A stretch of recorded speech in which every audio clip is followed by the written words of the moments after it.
आज जो समाजवादी के तरफ से विभागीय आयुक्त कार्यालय पर हेट स्पीच के खिलाफ जो आंदोलन रखा गया है, बहुजन रिपब्लिकन सोशलिस्ट पार्टी की तरफ से उसको हमने जाहिर पाठिंबा देकर हम उसमें सहभागी हुए हैं। जो जो भी लोग धर्म के राजनीति के खिलाफ, भाजपा हो, आरएसएस हो, इनके खिलाफ जो भी मैदान में उतरेगा, बीआरएस भी उसके साथ हमेशा खड़ा रहेगी।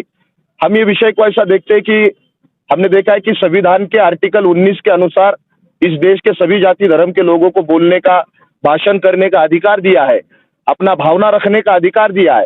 लेकिन इसका यह मतलब नहीं है कि तुमको बोलने का अधिकार दिया है तो आप कुछ भी बोलो, आप दो जाति धर्म में झगड़े लगाओ, फसाद करो, ये बिल्कुल नहीं है। उसमें कुछ बंधन है, उसमें कुछ अनिवार्य रखे गए हैं। तो आज भारतीय जनता पार्टी और आरएसएस के लोग दलितों और मुसलमानों के खिलाफ, संविधान के खिलाफ और अलग अलग जातियों के खिलाफ एक तरह की आग उगल रहे हैं और इन लोगों में झगड़े लगाकर, इनको जातियों में बांटकर इस देश का सत्यानाश करके इस देश को कहीं ना कहीं हम एक मनुस्मृति के आधार पर और हिंदुत्व के आधार पर इस देश को बनाने के लिए यहाँ पर एक बड़ी साजिश चल रही है। हमारा यह कहना है कि भारतीय जनता पार्टी को हम कहना चाहते हैं कि आप इस देश को महासत्ता बनाना चाहते हैं, आप इस देश को विकसनशील और गरीबी मुक्त भारत बनाना चाहते थे।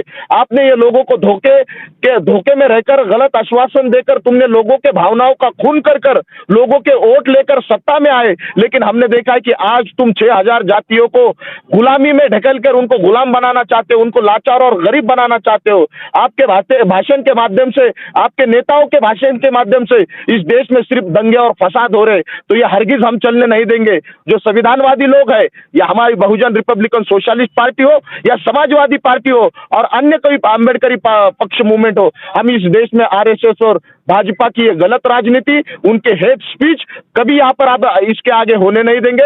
हमारी ये मांग है कि जो भी जाति और धर्म में झगड़े फसाद फैलाएगा, जो भी इस देश को बर्बाद करने की राजनीति भाषण करेगा, उसके ऊपर सख्त से सख्त कार्रवाई की जाए और उनको इस देश की नागरिकता से बेदखल करना चाहिए और उनको चुनाव लड़ने के लिए उन नेताओं को 50 साल, 30 साल, 25 साल पाबंद करना चाहिए। ये हमारी मांग है। तो हम बहुजन रिपब्लिकन सोशलिस्ट पार्टी और समाजवादी पार्टी राज्य भर में, देश भर में इस हेट स्पीच के खिलाफ ये आंदोलन चला रहे हैं। हम नरेंद्र मोदी को ये इशारा देते हैं कि आप सुधर जाओ, वरना 2024 में अगर हम सुधरने पे आ गए तो आपको रोड का भिखारी और चाय बेचने वाला एक दिन ये मतदार राजा बना देगा, ये याद रखना। धन्यवाद। अरविंद कांबळे, प्रदेश महासचिव, बहुजन रिपब्लिकन सोशलिस्ट पार्टी।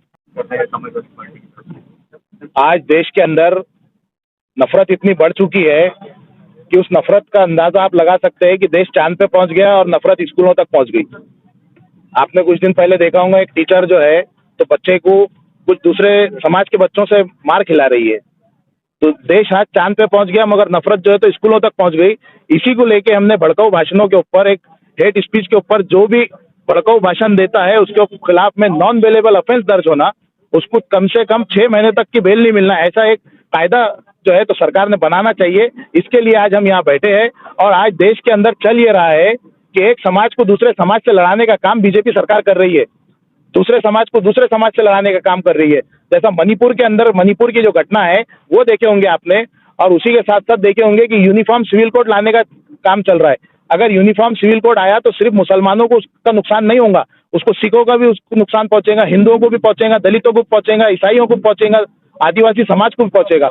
अगर जैसा ये बीजेपी सरकार बता रही है कि यूनिफॉर्म सिविल कोड आएगा तो सब एक साथ हो जाएंगे, यकसा कानून होगा, मगर इस तरीके से कुछ नहीं होगा। आपने देखा होगा मणिपुर का वाकया, मणिपुर में एक समाज की लड़की को नंगा घुमाया गया, उसके कपड़े उतार के घुमाया गया। अगर शरीयत का कानून होता ना तो उसको आधा जमीन में गाड़ के, जिन्होंने घुमाए उसको आधा जमीन में गाड़ के, जब तक उसको पत्थरे मारने का कानून था, जब तक उसको पत्थर मारो, जब तक उसकी जान नहीं चल जाती। इस तरीके का कानून थोड़ी है यहाँ, और फिर यूनिफॉर्म सिविल कोड की बात हो रही है। तो समाजवादी पार्टी का ये कहना है कि आप जो है तो हिंदुस्तान के अंदर एक कानून बनाइए।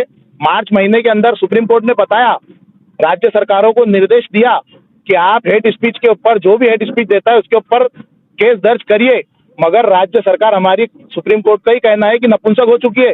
राज्य सरकार कोई कानून नहीं बना रही, ना ही इसके ऊपर कोई एक्शन ले रही है। तो इसीलिए मजबूरी में आके आज हम सब लोगों को एक जगह आना पड़ा और इस धरने को करना पड़ा, ताकि राज्य सरकार को और केंद्र सरकार को इनकी आंखें खुले कम से कम और हेट स्पीच बंद हो।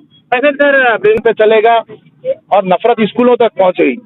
तो बैंकों तक जाने की तो कोई बड़ी बात नहीं। बैंक क्या, आज सब्जी तरकारी खरीदने गए तो भी लोगों को नफरत देखने की पड़ रही। ये नफरत का ही नतीजा है जो औरंगाबाद शहर के अंदर फसाद हुआ। ये नफरत का ही नतीजा है, जो भड़काऊ भाषणों का ही नतीजा है, जो नूह के अंदर फसाद हुआ। ये नफरत का नतीजा है, भड़काऊ भाषण का नतीजा है। जो जयपुर के अंदर ट्रेन में एक जवान ने 3 निहत्थे लोगों के ऊपर गोलियां चला दी, ये भड़काऊ भाषणों का नतीजा है। लोग बहक जा रहे हैं इसमें। देखिए, सोशल मीडिया पे जो वाकया सामने आया है बुर्का ना पहन के आने के लिए, तो मैं यही कह रहा हूँ कि यूनिफॉर्म सिविल कोड बनाने की बात कर रहे हैं एक तरफ, और एक तरफ जो है तो मणिपुर के अंदर लड़कियों को नंगा घुमाया जा रहा है। जयपुर के अंदर भी वो सेम वाकया हुआ, तो इसके ऊपर कानून नहीं बना रहे, मगर बुर्का बता के इनको मेन मुद्दों से हटाना है। इनको महंगाई से जो है आम जनता को दूर करना है, ताकि ये हिंदू मुसलमान में उलझ जाए और महंगाई का कोई बताए ही नहीं। पेट्रोल 110 रुपए लीटर खरीदे, गैस सिलेंडर 1100 रुपए लीटर, 1100 रुपए का खरीदे। इन्हें हिंदू मुसलमान में उलझा के रखना है आम जनता को। आपको पूरा नाम? फैसल खान, समाजवादी पार्टी शहर अध्यक्ष। मेरे साथ आज सभी समाजवादी पार्टी के पूरे परिवार मौजूद है, पूरे पदाधिकारी कार्यकर्ता हमारे मौजूद है, और हमारे साथ अरविंद कामड़े साहब भी मौजूद है BRSP के।